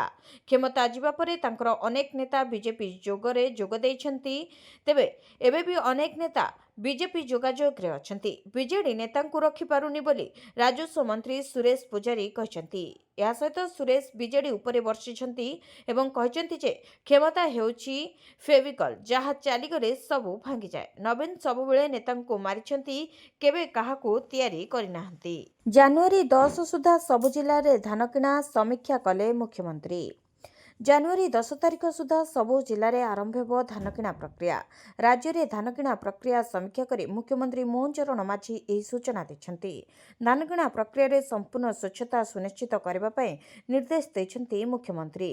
ତେବେ ରାଜ୍ୟର 12ଟି ଜିଲ୍ଲାରେ ଧାନ କ୍ରୟ ପ୍ରକ୍ରିୟା ଚାଲୁ ରହିଛି। 17ଟି ଜିଲ୍ଲାରେ ଟୋକେନ୍ ପ୍ରଦାନ କରାଯାଉଛି। ଆଗାମୀ ଗୋଟିଏ ସପ୍ତାହ ମଧ୍ୟରେ ଆଉ 5 ଜିଲ୍ଲାରେ ଧାନ କିଣା ଆରମ୍ଭ ହେବ। ତେବେ ଜାନୁଆରୀ 10 ତାରିଖ ମଧ୍ୟରେ ସବୁ ଜିଲ୍ଲାରେ ଧାନ କ୍ରୟ ପ୍ରକ୍ରିୟା ଆରମ୍ଭ ହେବ। ବୈଠକରେ ଧାନ ସଂଗ୍ରହରେ ଯେପରି ସମ୍ପୂର୍ଣ୍ଣ ସ୍ୱଚ୍ଛତା ଅବଲମ୍ବନ ହେବ ଏବଂ କୌଣସି ପରିସ୍ଥିତିରେ ଚାଷୀମାନଙ୍କ ହକ୍ ଉପରେ ଆଞ୍ଚ ନ ଆସିବ ତାକୁ ସୁନିଶ୍ଚିତ କରିବା ପାଇଁ ମୁଖ୍ୟମନ୍ତ୍ରୀ ଅଧିକାରୀମାନଙ୍କୁ ନିର୍ଦ୍ଦେଶ ଦେଇଥିଲେ। ମିଲରମାନେ ଯେପରି ଚାଷୀମାନଙ୍କଠାରୁ ଠିକ୍ ଭାବରେ ଧାନ ସଂଗ୍ରହ କରିବେ ଏବଂ ଚାଷୀମାନେ ଯେପରି ଠିକ୍ ସମୟରେ ତାଙ୍କ ପ୍ରାପ୍ୟ ପାଇବେ ସେଥିପ୍ରତି ଧ୍ୟାନ ଦେବା ପାଇଁ ମୁଖ୍ୟମନ୍ତ୍ରୀ ପରାମର୍ଶ ଦେଇଥିଲେ। ବୈଠକରେ ଅଣ ଧାନ ଫସଲ ସଂଗ୍ରହ ଉପରେ ଗୁରୁତ୍ୱାରୋପ କରାଯାଇଥିଲା। ବିଶେଷ କରି ମାଣ୍ଡିଆ, ଡାଲି ଜାତୀୟ ଫସଲ ଓ ତୈଳବୀଜ ଚାଷକୁ ଅଧିକ ପ୍ରୋତ୍ସାହନ ଦେବା ପାଇଁ ବୈଠକରେ ମତ ପ୍ରକାଶ ପାଇଥିଲା। ଭାରତ ବିନା ମରିଯିବ ବାଂଲାଦେଶ, ରପ୍ତାନୀ ଅଟକିଲେ ଆସିବ ବଡ଼ ସଙ୍କଟ। ବାଂଲାଦେଶ ପୁଣି ଥରେ ଚର୍ଚ୍ଚାରେ ଅଛି ଏବଂ ଦେଶରେ ଗତ କିଛିଦିନ ହେବ ହିଂସା ଜାରି ରହିଛି। ବିଶେଷ କରି ହିନ୍ଦୁମାନଙ୍କ ଉପରେ ହେଉଥିବା ଅତ୍ୟାଚାରକୁ ସାରା ବିଶ୍ୱରେ ନିନ୍ଦା କରାଯାଉଛି। ଏହି ଜାରି ରହିଥିବା ହଟ୍ଟଗୋଳ ମଧ୍ୟରେ ଭାରତ ବିରୋଧୀ ପ୍ରଦର୍ଶନ ମଧ୍ୟ ଦେଖିବାକୁ ମିଳିଛି। କିନ୍ତୁ ଆପଣ ଜାଣନ୍ତି କି ବାଂଲାଦେଶରେ ଭାରତ ବିରୋଧୀ ପ୍ରଦର୍ଶନ ହେଉଥିଲେ ମଧ୍ୟ ଏହି ପଡ଼ୋଶୀ ଦେଶ ବହୁ ପରିମାଣରେ ଭାରତ ଉପରେ ନିର୍ଭରଶୀଳ ଏବଂ ଅନେକ ଜରୁରୀ ସାମଗ୍ରୀ ଭାରତରୁ କିଣିଥାଏ। ଯଦି ଏହି ସାମଗ୍ରୀର ରପ୍ତାନୀ ବନ୍ଦ ହୋଇଯାଏ ତେବେ ବାଂଲାଦେଶ ଏକ ବଡ଼ ସଙ୍କଟରେ ପଡ଼ିଯିବ ଏବଂ ଦେଶରେ ଦୁର୍ଭିକ୍ଷ ବା ଭୋକ ଶୋଷର ସ୍ଥିତି ସୃଷ୍ଟି ହୋଇପାରେ। ତେବେ ଆସନ୍ତୁ ଜାଣିବା ସେହି ସାମଗ୍ରୀ ଏବଂ ପ୍ରୋଜେକ୍ଟଗୁଡ଼ିକ ବିଷୟରେ ଯାହା ବିନା ବାଂଲାଦେଶ ଚାଲିବା କଷ୍ଟକର। ବାଂଲାଦେଶରେ ହିଂସାର ଆରମ୍ଭ ପ୍ରକୃତରେ ଗତ 11 ଡିସେମ୍ବରରେ ଇନକିଲାବ ମଞ୍ଚର ନେତା ସରିଫ ଉସ୍ମାନ ହାଦିଙ୍କ ହତ୍ୟା ପରେ ଦେଖିବାକୁ ମିଳିଥିଲା। ତେବେ ଅନ୍ୟପଟେ ଜଣେ ହିନ୍ଦୁ ବ୍ୟକ୍ତିଙ୍କ ହତ୍ୟା ଏହି ଘଟଣାକୁ ଆହୁରି ଉସ୍କାଇ ଦେଇଛି। ଏହି ସମୟରେ ଭାରତ ବିରୋଧୀ ପ୍ରଦର୍ଶନ ମଧ୍ୟ ଜୋରସୋରରେ ଚାଲିଛି। ତେବେ ମହମ୍ମଦ ୟୁସୁଫ ସରକାରଙ୍କ ଅଧିକାରୀମାନେ ଏହି କଥା ଭଲ ଭାବରେ ବୁଝନ୍ତି ଯେ ଭାରତ ସହିତ ଶତ୍ରୁତା ଦେଶ ପାଇଁ କେତେ ମହଙ୍ଗା ପଡ଼ିପାରେ। ଏହି କାରଣରୁ ଭାରତ ସହିତ ସମ୍ପର୍କରେ ତିକ୍ତତା ଆସିଲେ ମଧ୍ୟ ସେଠାକାର ଅନ୍ତରୀଣ ସରକାର ସମାଧାନର ସଂକେତ ଦେଉଛନ୍ତି। ୟୁନୁସ ପ୍ରଶାସନରେ ଆର୍ଥିକ ପରାମର୍ଶଦାତା ସାଲେହୁଦ୍ଦିନ ଅହମଦ କହିଛନ୍ତି ଯେ ମହମ୍ମଦ ୟୁସୁଫଙ୍କ ନେତୃତ୍ୱରେ ଗଠିତ ଅନ୍ତରୀଣ ସରକାରର ଭାରତ ଭଳି ଏକ ବଡ଼ ପଡ଼ୋଶୀ ଦେଶ ସହିତ ସମ୍ପର୍କ ଖରାପ କରିବାର କୌଣସି ଉଦ୍ଦେଶ୍ୟ ନାହିଁ। ତେବେ ବାଂଲାଦେଶ ପାଇଁ ଭାରତ ସହିତ ସମ୍ପର୍କ ରଖିବା ଜରୁରୀ, କାରଣ ଏହି ପଡ଼ୋଶୀ ଦେଶ ବହୁ ପରିମାଣରେ ଭାରତରୁ ଆସୁଥିବା ସାମଗ୍ରୀ ଉପରେ ନିର୍ଭର କରେ। ପୁଣି ଜୀବନ ନେଲା ଆମ ବସ୍। ରାଜଧାନୀର ଭରତପୁର ଚନ୍ଦକା ରାସ୍ତାରେ ଜଣେ ବ୍ୟକ୍ତିଙ୍କ ମୃତ୍ୟୁ। ପୁଣି ଜୀବନ ନେଲା ଆମ ବସ୍। ରାଜଧାନୀରେ ଆମ ବସ୍ ଦୁର୍ଘଟଣାରେ ଜଣେ ବ୍ୟକ୍ତିଙ୍କ ମୃତ୍ୟୁ ହୋଇଛି। ଆଉ ମୃତ୍ୟୁ ପରେ ଉତ୍ତେଜନା ଦେଖାଦେଇଛି। ଭୁବନେଶ୍ୱରର ଭରତପୁର ଚନ୍ଦକା ରାସ୍ତାରେ ଏହି ଦୁର୍ଘଟଣା ଘଟିଛି। ଜଣେ ବ୍ୟକ୍ତିଙ୍କୁ ବସ୍ ପିଟିଦେବା ଫଳରେ ତାଙ୍କର ମୃତ୍ୟୁ ଘଟିଥିବା ଜଣାପଡ଼ିଛି। ଏହାପରେ ଅନ୍ଧାରୁଆ ଛକରେ ଉତ୍ତେଜନା ହୋଇଛି। ମୃତଦେହ ଘଟଣାସ୍ଥଳରେ ପଡ଼ି ରହିଛି। ଅନ୍ଧାରୁଆ ଛକରେ ପରିସ୍ଥିତି ଅଣଆୟତ୍ତ ହୋଇପଡ଼ିଛି। ମୃତକଙ୍କ ପରିବାରକୁ କ୍ଷତିପୂରଣ ଦେବାକୁ ଦାବି କରିଛନ୍ତି ସ୍ଥାନୀୟ ଲୋକେ। କେବଳ ପ୍ରତିମାସ ସୁଧରେ ମିଳିବ 5,550 ଟଙ୍କା। ପୋଷ୍ଟ ଅଫିସର ଦମଦାର ସ୍କିମ୍। ପୋଷ୍ଟ ଅଫିସର ଦମଦାର ସ୍କିମ୍ ରହିଛି। MIS ଯୋଜନା ଅଧୀନରେ ଆପଣଙ୍କୁ ପୁନରାବୃତ୍ତି ନିବେଶ କରିବାକୁ ପଡ଼ିବ ନାହିଁ। ଥରେ ଆପଣ ନିବେଶ କଲେ ଆପଣଙ୍କ ମାସିକ ଆୟ କରିବା ଆରମ୍ଭ କରିବେ। ପୋଷ୍ଟ ଅଫିସ ଏହି ଯୋଜନା ଅଧୀନରେ 7.4% ବାର୍ଷିକ ସୁଧ ପ୍ରଦାନ କରେ, ଯାହା ସିଧାସଳଖ ଆପଣଙ୍କ ବ୍ୟାଙ୍କ ଆକାଉଣ୍ଟକୁ ସ୍ଥାନାନ୍ତରିତ ହୁଏ। ଆପଣ ଏହି ଟଙ୍କାକୁ ଆପଣଙ୍କ ଆକାଉଣ୍ଟରେ ରଖିପାରିବେ କିମ୍ବା ଆବଶ୍ୟକ ପଡ଼ିଲେ ଉଠାଇ ପାରିବେ। ଏହି ଯୋଜନାରେ ଆପଣ ମାତ୍ର 1,000 ଦେଇ ଏକ ଆକାଉଣ୍ଟ ଖୋଲିପାରିବେ। ଗୋଟିଏ ଆକାଉଣ୍ଟ ପାଇଁ ସର୍ବାଧିକ ନିବେଶ ସୀମା 9 ଲକ୍ଷ, ଯେତେବେଳେ ଏକ ମିଳିତ ଆକାଉଣ୍ଟ ପାଇଁ ସର୍ବାଧିକ ନିବେଶ ସୀମା 15 ଲକ୍ଷ ରହିଛି। ଏକ ମିଳିତ ଆକାଉଣ୍ଟରେ ସର୍ବାଧିକ 3 ଜଣ ଲୋକ ଯୋଗ ଦେଇପାରିବେ। ଯଦି ଆପଣ ଗୋଟିଏ ଆକାଉଣ୍ଟରେ 9 ଲକ୍ଷର ଏକକାଳୀନ ନିବେଶ କରନ୍ତି ତେବେ ଆପଣ 5 ବର୍ଷ ପାଇଁ ପ୍ରତି ମାସରେ 5,550 ଟଙ୍କାର ଏକ ସ୍ଥିର ସୁଧହାର ପାଇବେ। ଏହି ରାଶି ସିଧାସଳଖ ଆପଣଙ୍କ ବ୍ୟାଙ୍କ ଆକାଉଣ୍ଟରେ ଜମା ହୁଏ ଏବଂ ମାସିକ ଆୟର ଏକ ନିର୍ଭରଯୋଗ୍ୟ ଉତ୍ସ ହୋଇଯାଏ। MIS ଯୋଜନାଗୁଡ଼ିକ 5 ବର୍ଷ ମଧ୍ୟରେ ପରିପକ୍ୱ ହୁଏ। ପରିପକ୍ୱତା ପରେ ଆପଣଙ୍କ ଆକାଉଣ୍ଟରେ ଜମା ହୋଇଥିବା ସମ୍ପୂର୍ଣ୍ଣ ରାଶି ଆପଣଙ୍କ ବ୍ୟାଙ୍କ ଆକାଉଣ୍ଟକୁ ସ୍ଥାନାନ୍ତରିତ ହୋଇଯାଏ। ଏହାର ଅର୍ଥ ହେଉଛି ଆପଣ କେବଳ ମାସିକ ସୁଧ ପାଇବେ ନାହିଁ ବରଂ ଆପଣଙ୍କର ମୂଳ ନିବେଶ ମଧ୍ୟ ସୁରକ୍ଷିତ ରହିବ। MIS ଯୋଜନାରେ ଏକ ଆକାଉଣ୍ଟ ଖୋଲିବା ପାଇଁ ଆପଣଙ୍କର ଏକ ପୋଷ୍ଟ ଅଫିସ ସଞ୍ଚୟ ଆକାଉଣ୍ଟ ଥିବା ଆବଶ୍ୟକ। ଆକାଉଣ୍ଟ ଖୋଲିବା ମାତ୍ରେ ସ୍ଥିର ମାସିକ ଆୟ ଆରମ୍ଭ ହୁଏ ଏବଂ ଆପଣ ଆପଣଙ୍କର ସୁବିଧା ଅନୁସାରେ ପାଣ୍ଠି ବ୍ୟବହାର କରିପାରିବେ। ଏହି ଯୋଜନା ସୁରକ୍ଷିତ ଏବଂ ନିୟମିତ ଆୟ ଚାହୁଁଥିବା ଲୋକଙ୍କ ପାଇଁ ଆଦର୍ଶ ଅଟେ। ବାଂଲାଦେଶରେ ଆଉ ଜଣେ ହିନ୍ଦୁ ଯୁବକଙ୍କୁ ହତ୍ୟା। ବାଂଲାଦେଶରେ ଦୀପୁ ଦାସଙ୍କ ନିର୍ମମ ହତ୍ୟାକୁ ନେଇ ସମଗ୍ର ବିଶ୍ୱ ସ୍ତବ୍ଧ ଥିବାବେଳେ ଆଉ ଜଣେ ହିନ୍ଦୁ ଯୁବକଙ୍କୁ ପିଟି ପିଟି ହତ୍ୟା କରିଛନ୍ତି ଉଗ୍ର ଭିଡ଼। ମୃତ ଯୁବକଙ୍କ ନାଁ ଅମୃତ ମଣ୍ଡଳ ଓରଫ ସମ୍ରାଟ। ଏଥର ଅପରାଧୀମାନେ ଇଷ୍ଟ ନିନ୍ଦାର ବାହାନା ନ ପାଇ ଏକ ନୂତନ ଅଭିଯୋଗ ଉଦ୍ଭାବନ କରିଥିଲେ ଏବଂ ଏକ ଜନଗହଳିପୂର୍ଣ୍ଣ ବଜାରରେ 29 ବର୍ଷୀୟ ଯୁବକଙ୍କୁ ନିର୍ମମ ଭାବେ ଆକ୍ରମଣ କରିଥିଲେ ଯେ ସେ ଚେତାଶୂନ୍ୟ ହୋଇଗଲେ। ପୂର୍ବ ଘଟଣା ପରି ଏଥର ବି ପୋଲିସ ମୂକ ଦର୍ଶନ ସାଜିଥିଲା ଓ ଘଟଣା ପରେ ମାମଲାର ଲୋକ ଦେଖାଣିଆ ତଦନ୍ତ ଜାରି ରଖିଛି। ତେବେ ପାଂସା ଉପଜିଲ୍ଲାର ହୋସାଇନଗାଁ ପୁରୁଣା ବଜାରରେ ରାତି ପ୍ରାୟ 11ଟା ସମୟରେ ଏହି ଘଟଣା ଘଟିଥିବା ଜଣାପଡ଼ିଛି। କିନ୍ତୁ ପୋଲିସ ତୁରନ୍ତ ଜନସାଧାରଣଙ୍କୁ ଏନେଇ ସୂଚନା ଦେଇନଥିଲା। ପୋଲିସ ଅନୁଯାୟୀ ଅମୃତ ମଣ୍ଡଳଙ୍କ ଉପରେ ଦାଦାବଟି ଆଦାୟ ଅଭିଯୋଗ ଥିଲା। ପାଂସା ମଡେଲ ପୋଲିସ ଷ୍ଟେସନ ଭାରପ୍ରାପ୍ତ ଅଧିକାରୀ ଶେଖ ମୋଇନୁଲ ଇସଲାମ ଗୁରୁବାର ସକାଳେ ଘଟଣାର ସତ୍ୟାସତ୍ୟ ସ୍ପଷ୍ଟ କରିଛନ୍ତି। ସେ କହିଛନ୍ତି ଯେ ଅମୃତ ମଣ୍ଡଳ ଓରଫ ସମ୍ରାଟ ପୋଲିସ ଦ୍ୱାରା କଳା ତାଲିକାଭୁକ୍ତ ସମ୍ରାଟ ବାହିନୀର ଜଣେ ନେତା ଥିଲା। ସେ ହୋସାଇନଡାଙ୍ଗା ଗାଁର ବାସିନ୍ଦା ଅକ୍ଷୟ ମଣ୍ଡଳଙ୍କ ପୁଅ ଥିଲେ। ପୋଲିସ ଏବେ ମାମଲାର ତଦନ୍ତ କରୁଛି ଏବଂ ଘଟଣା ପରେ ଅଞ୍ଚଳରେ ଉତ୍ତେଜନା ପ୍ରକାଶ ପାଇଛି। ଗଞ୍ଜାମ କନ୍ଧମାଳ ଜଙ୍ଗଲରେ ଲୁଚିଥିଲେ ମାଓବାଦୀ। ଗୁଳି ବିନିମୟରେ ଟଳିଲେ ଟପ୍ ମାଓନେତାଙ୍କ ସମେତ 4 ମାଓବାଦୀ। ଗଞ୍ଜାମ କନ୍ଧମାଳ ସୀମାନ୍ତ ଜଙ୍ଗଲରେ ଲୁଚିଥିଲେ ମାଓବାଦୀ। ଛତିଶଗଡ଼ ଓ ତେଲେଙ୍ଗାନାରେ ମାଡ଼ ପରେ ଓଡ଼ିଶାର କନ୍ଧମାଳ ଓ ଗଞ୍ଜାମ ସୀମାଞ୍ଚଳ ଜଙ୍ଗଲକୁ ବନାଇଥିଲେ ଆଡ୍ଡାସ୍ଥଳୀ। ଏହି ସୂଚନା ପାଇଁ ନିପାତ ପାଇଁ ସ୍ୱତନ୍ତ୍ର ରଣନୀତି କରିଥିଲା ଓଡ଼ିଶା ପୋଲିସ। ଶେଷରେ ଚଢ଼ାଉ କରି ଜଙ୍ଗଲ ଭିତରେ ଥିବା ମାଓ ଗଡ଼କୁ ଧ୍ୱଂସ କରିବାରେ ସଫଳ ହୋଇଛନ୍ତି ସ୍ୱତନ୍ତ୍ର ସୁରକ୍ଷା ବାହିନୀ। ଗଞ୍ଜାମ ଓ କନ୍ଧମାଳ ଜଙ୍ଗଲରେ ଲୁଚିଥିଲେ ମାଓବାଦୀ। ଘଞ୍ଚ ଜଙ୍ଗଲ ଭିତରେ ପ୍ରସ୍ତୁତ କରୁଥିଲେ ଆଗାମୀ ରଣନୀତି। ପାନେ ଦେବାକୁ ବ୍ଲୁ ପ୍ରିଣ୍ଟ ପ୍ରସ୍ତୁତ କରିଥିଲା ଓଡ଼ିଶା ପୋଲିସ। ତେବେ ମାଓବାଦୀ ଚଳପ୍ରଚଳ ନେଇ ସୂଚନା ପାଇବା ପରେ ଆରମ୍ଭ ହୋଇଥିଲା ସର୍ଚ୍ଚ ଅପରେସନ। ଗଞ୍ଜାମ ଓ କନ୍ଧମାଳ ସୀମାନ୍ତ ଜଙ୍ଗଲରେ ଥିବା ମାଓ ଆଡ୍ଡାକୁ ଚାରିପଟୁ ଘେରି ଯାଇଥିଲେ ସୁରକ୍ଷା ବାହିନୀ। ଅତର୍କିତ ଚଢ଼ାଉ ପରେ ପୋଲିସ ଉପରକୁ ଗୁଳିମାଡ଼ କରିଥିଲେ ଲାଲ ବାହିନୀ। କଡ଼ା ଜବାବ ଦେଇଥିଲେ ଏସଓଜି କମାଣ୍ଡୋ।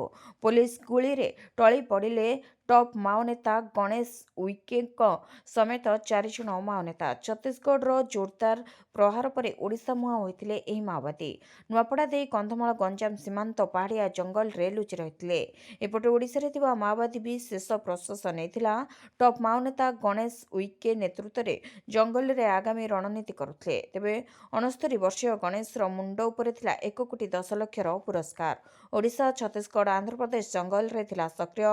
ସର୍ଚ୍ଚ ଅପରେସନ ବେଳେ 20 ଏସଓଜି, 2 ସିଆରପିଏଫ ଓ 1 ବିଏସଏଫ ଟିମ୍ ସର୍ଚ୍ଚ ଅପରେସନରେ ନିୟୋଜିତ ଥିଲେ। ହୀରାକୁଦ ସମନ୍ୱିତ ପର୍ଯ୍ୟଟନ କରିଡର ପାଇଁ ଚାଲିଛି ଗଛକଟା। କଟିଗଲାଣି 1200 ଗଛ। ହୀରାକୁଦ ଜଳଭଣ୍ଡାରରେ ଆରାଇଭାଲ ପ୍ଲାଜା ଓ ଝାଙ୍କରାଣୀ ମନ୍ଦିର ପଛପଟେ ୱାଟର ସିମ୍ଫୋନି ନିର୍ମାଣ ପାଇଁ ପ୍ରାୟ 100 କୋଟି ଟଙ୍କା ମଞ୍ଜୁର କରାଯାଇଛି। ଏହି ପ୍ରକଳ୍ପର ନିର୍ମାଣ କାର୍ଯ୍ୟ ଓଡ଼ିଶା ନିର୍ମାଣ ନିଗମ ଲିମିଟେଡକୁ ଦିଆଯାଇଛି। ନଦୀବନ୍ଧ ନିକଟରେ ଏହି ସମନ୍ୱୟ ପର୍ଯ୍ୟଟନ କରିଡର ପାଇଁ ଚାଲିଛି ଗଛକଟା। ହୀରାକୁଦରେ ହୋଟେଲ ଶିଳ୍ପ ପାଇଁ ମଧ୍ୟ କଟିବ ହଜାର ହଜାର ଗଛ, ଯାହାକୁ ନାପସନ୍ଦ କରିଛନ୍ତି ପରିବେଶ ପ୍ରେମୀ। ବୁର୍ଲାରୁ ହୀରାକୁଦ ନଦୀବନ୍ଧକୁ ଯିବା ରାସ୍ତାରେ ଆରାଇଭାଲ ପ୍ଲାଜା ନିର୍ମାଣ ପାଇଁ 1690ଟି ଗଛ କଟାଯିବ। ତେବେ ଏହା ସହ ଝାଙ୍କରାଣୀ ମନ୍ଦିର ପଛପଟେ 400ଟି ଗଛ କାଟିବାକୁ ଚିହ୍ନଟ କରାଯାଇଛି। ଏବେ ଯାଏଁ 1200 ଗଛ କଟାଯାଇଛି। ଏପଟେ ଝାଙ୍କରାଣୀ ମନ୍ଦିର ପଛପଟ ୱେଟଲ୍ୟାଣ୍ଡରେ ଆସୁଥିବାରୁ ଏଥିରେ ଗଛ କାଟିବାକୁ टेस्ट वेटलैंड अथॉरिटी और नेशनल वेटलैंड अथॉरिटी को अनुमति मगाଯାଇଥିବା କହିଛନ୍ତି पर्यटन उपनिर्देशक रवीन्द्र दळे। बहुमूल्यवान ଶାଗୁଆନ ଗଛ ମଧ୍ୟ ବଳି ପଡ଼ିଛି। ଏମିତିକି ଅଭିଯୋଗ ହୋଇଛି ଝାଙ୍କରାଣୀ ମନ୍ଦିର ପଛପଟେ ଗଛ କାଟିବାକୁ ଅନୁମତି ମିଳିନଥିଲେ ମଧ୍ୟ ଗଛ କଟାଯାଉଛି।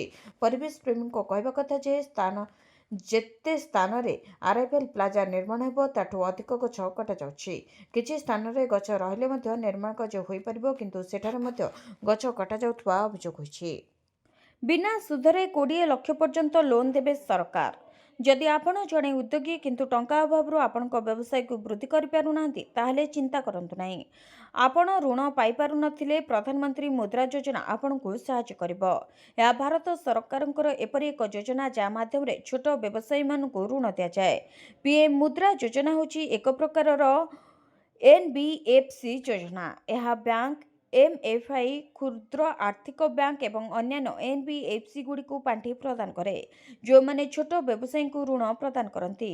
ଏହି ଉପାୟରେ ଯେଉଁ କ୍ଷୁଦ୍ର ଉଦ୍ୟୋଗୀମାନଙ୍କୁ ଟଙ୍କାର ଆବଶ୍ୟକତା ଅଛି, ସେମାନେ ଋଣ ପାଇପାରିବେ। ତେବେ ପ୍ରଧାନମନ୍ତ୍ରୀ ମୁଦ୍ରା ଯୋଜନା 4ଟି ଭାଗରେ ଋଣ ପ୍ରଦାନ କରିଥାଏ। ପ୍ରଥମେ ହେଉଛି ଶିଶୁ ମୁଦ୍ରା ଲୋନ୍, ଯେଉଁଥିରେ ଆପଣ 50,000 ପର୍ଯ୍ୟନ୍ତ ଋଣ ପାଇପାରିବେ। ଏହାପରେ ହେଉଛି କିଶୋର ମୁଦ୍ରା ଲୋନ୍, ଯେଉଁଥିରେ ଆପଣ 50,000ରୁ 5 ଲକ୍ଷ ଟଙ୍କା ପର୍ଯ୍ୟନ୍ତ ଋଣ ପାଇପାରିବେ। ତରୁଣ ମୁଦ୍ରା ଲୋନ୍ରେ ଆପଣ 5 ଲକ୍ଷରୁ 10 ଲକ୍ଷ ପର୍ଯ୍ୟନ୍ତ ଲୋନ୍ କରିପାରିବେ। ସେପରି ତରୁଣ ପ୍ଲସ୍ ମୁଦ୍ରା ଲୋନ୍ରେ ଆପଣ 10 ଲକ୍ଷରୁ 20 ଲକ୍ଷ ଟଙ୍କା ପର୍ଯ୍ୟନ୍ତ ଋଣ ନେଇପାରିବେ। ତେବେ ଏହି ଲୋନ୍ ଛୋଟ ଦୋକାନୀ, ଗୃହ ବ୍ୟବସାୟୀ, ମହିଳା ଚାଷୀ, ପଶୁପାଳନ ଚାଷୀ, ଛୋଟ କାରିଗର, କ୍ଷୁଦ୍ର ନିର୍ମାତା, ସହଭାଗିତା ଫାର୍ମ ବା ଏଲ୍ଏଲ୍ପି ମାନଙ୍କୁ ଦିଆଯାଉଛି। ଘରେ ଝିଅ ଥିଲେ ଆସିଲା ଖୁସି ଖବର, ଝିଅଙ୍କୁ ମିଳିବ 5 ଲକ୍ଷ ଟଙ୍କା। କେନ୍ଦ୍ର ସରକାରଙ୍କ ପକ୍ଷରୁ ଅନେକ ଯୋଜନା କାର୍ଯ୍ୟକାରୀ ହେଉଛି, ଯାହାକି ସାଧାରଣ ଲୋକଙ୍କ ପାଇଁ ବେଶ୍ ଲାଭଦାୟୀ ସାବ୍ୟସ୍ତ ହୋଇଛି। ସରକାରଙ୍କର ସେହିଭଳି ଏକ ସେଭିଂ ଯୋଜନା ହେଉଛି ସୁକନ୍ୟା ସମୃଦ୍ଧି ଯୋଜନା, ଯାହା କନ୍ୟା ସନ୍ତାନଙ୍କ ସୁରକ୍ଷିତ ଭବିଷ୍ୟତକୁ ଦୃଷ୍ଟିରେ ରଖି ପ୍ରଣୟନ କରାଯାଇଛି। ବର୍ତ୍ତମାନ ଏହି ସ୍କିମ୍ରେ ସରକାରଙ୍କ ପକ୍ଷରୁ ମିଳୁଥିବା 8% ଲାଭାଂଶକୁ ବୃଦ୍ଧି କରି 8.2% କରାଯାଇଛି। ଏହି ସ୍କିମ୍ରେ ଆପଣ 15 ବର୍ଷ ପର୍ଯ୍ୟନ୍ତ ଝିଅ ନାଁରେ ବ୍ୟାଙ୍କରେ ଏକ ଆକାଉଣ୍ଟ ଖୋଲି ଟଙ୍କା ଜମା କରିପାରିବେ। ବର୍ଷକୁ 250 ଟଙ୍କାରୁ ଆରମ୍ଭ କରି 1.5 ଲକ୍ଷ ଟଙ୍କା ପର୍ଯ୍ୟନ୍ତ ନିବେଶ କରିପାରିବେ। ଯଦି ଆପଣ ଏହି ସ୍କିମ୍ରେ ମାସିକ 1,000 ଟଙ୍କା 15 ବର୍ଷ ପାଇଁ ନିବେଶ କରନ୍ତି, ତେବେ 1,80,000 ଟଙ୍କା ଜମା କରି 21 ବର୍ଷ ପରେ 5 ଲକ୍ଷ ଟଙ୍କା ପାଇପାରିବେ। ତେଣୁ ତୁରନ୍ତ ନିବେଶ କରନ୍ତୁ ଏବଂ ଏହି ସୁକନ୍ୟା ସମୃଦ୍ଧି ଯୋଜନାର ଲାଭ ଉଠାନ୍ତୁ। ଆହୁରି ତେଜିଲା ସରକାର ଡାକ୍ତରକଳି। ରାଜ୍ୟବ୍ୟାପୀ ଦିନ 10ରୁ 11ଟା ଯାଏ ଓପିଡି ସେବା ବନ୍ଦ। ଗୋଟିଏ ପଟେ ଆନ୍ଦୋଳନ ଚଳାଇଥିଲେ ଡାକ୍ତର, ଅନ୍ୟପଟେ ଚିକିତ୍ସା ପାଇଁ ଧାଡ଼ିରେ ଛିଡ଼ା ହୋଇଥିଲେ ରୋଗୀ। ଦିନ 10ଟା ବେଳକୁ ରାଜ୍ୟର ପ୍ରାୟ ସବୁ ହସ୍ପିଟାଲରେ ଦେଖିବାକୁ ମିଳିଥିଲା ଏମିତି କିଛି ଦୃଶ୍ୟ। ଠପ୍ ହୋଇଯାଇଥିଲା ଓପିଡି ସେବା। ସରକାର ଓ ଡାକ୍ତରଙ୍କ କଳି ଯୋଗୁଁ ହନ୍ତସନ୍ତ ହେଉଥିଲେ ରୋଗୀ ଓ ରୋଗୀଙ୍କ ସମ୍ପର୍କୀୟ। ଡାକ୍ତର ଟିକେ ଦେଖିଦେଲେ ଯନ୍ତ୍ରଣାରୁ ଉପଶମ ମିଳିବ ବୋଲି ଆଶା ନେଇ ଆସିଥିବା ରୋଗୀଙ୍କୁ ଅପେକ୍ଷା କରିବାକୁ ପଡ଼ିଥିଲା। ପଦୋନ୍ନତି, କାର୍ଯ୍ୟକ୍ଷେତ୍ରରେ ସୁରକ୍ଷା, ମୂଳ ଦରମା ବୃଦ୍ଧି, ପଦବୀ ପୂରଣ ପାଇଁ ଭଳି 10 ଦଫା ଦାବି ନେଇ ଆନ୍ଦୋଳନ ଡାକରା ଦେଇଥିଲା ଓମ୍ସା। ତେବେ ଆନ୍ଦୋଳନ ଡାକରା ପରେ ସ୍ୱାସ୍ଥ୍ୟ ମନ୍ତ୍ରୀ ମୁକେଶ ମହାଲିକ ସଂଘ ସହ ଆଲୋଚନା କରିଥିଲେ। ଏପରିକି ଆଲୋଚନା ସକାରାତ୍ମକ ହୋଇଥିବା ନେଇ ବୋଲି ପ୍ରେସ୍ ରିଲିଜ୍ ଜରିଆରେ ସୂଚନା ଦିଆଯାଇଥିଲା। କୁହାଯାଇଥିଲା ସମସ୍ୟାର ସମାଧାନ ପାଇଁ ଏକ କମିଟି ଗଠନ କରାଯିବ। କମିଟି ଦାବିଗୁଡ଼ିକର ଅନୁଧ୍ୟାନ କରି ସକାରାତ୍ମକ ପଦକ୍ଷେପ ଗ୍ରହଣ କରାଯିବ। କିନ୍ତୁ ଏପର୍ଯ୍ୟନ୍ତ କମିଟି ଗଠନ ହୋଇନଥିବାରୁ ଡାକ୍ତରମାନେ ଘଣ୍ଟିକିଆ କାର୍ଯ୍ୟ ବନ୍ଦ କରିଛନ୍ତି। ଦାବି ପୂରଣ ନ ହେଲେ ଜାନୁଆରୀରୁ ସମ୍ପୂର୍ଣ୍ଣ କାର୍ଯ୍ୟବନ୍ଦ ଆନ୍ଦୋଳନ କରିବାକୁ ଚେତାବନୀ ଦେଇଛି ସଂଘ। ଏବେ ପ୍ରଶ୍ନ ଉଠୁଛି, ସରକାର ଓ ଡାକ୍ତରଙ୍କ କଳି ଭିତରେ କାହିଁକି ପେଶି ହେବେ ରୋଗୀ? ସ୍ଥିତି ବିଗିଡ଼ିବା ପୂର୍ବରୁ ସମାଧାନ କାହିଁକି କରୁନାହାନ୍ତି ସରକାର? ଭିଡ଼ିଓଟିକୁ ଶେଷ ଯାଏ ଦେଖିଥିବାରୁ ଆପଣଙ୍କୁ ଧନ୍ୟବାଦ। ଯଦି ଆପଣମାନେ ଏପର୍ଯ୍ୟନ୍ତ ଆମ ଭିଡ଼ିଓକୁ ଲାଇକ୍ କରିନାହାନ୍ତି, ଆମ ଭିଡ଼ିଓକୁ ଲାଇକ୍ କରି କମେଣ୍ଟରେ ଜୟ ଜଗନ୍ନାଥ ଲେଖନ୍ତୁ। ଏଥିସହିତ ଆମ ଚ୍ୟାନେଲକୁ ସବସ୍କ୍ରାଇବ୍ କରି ପାଖରେ ଥିବା ବେଲ୍ ଆଇକନ୍କୁ ପ୍ରେସ୍ କରନ୍ତୁ।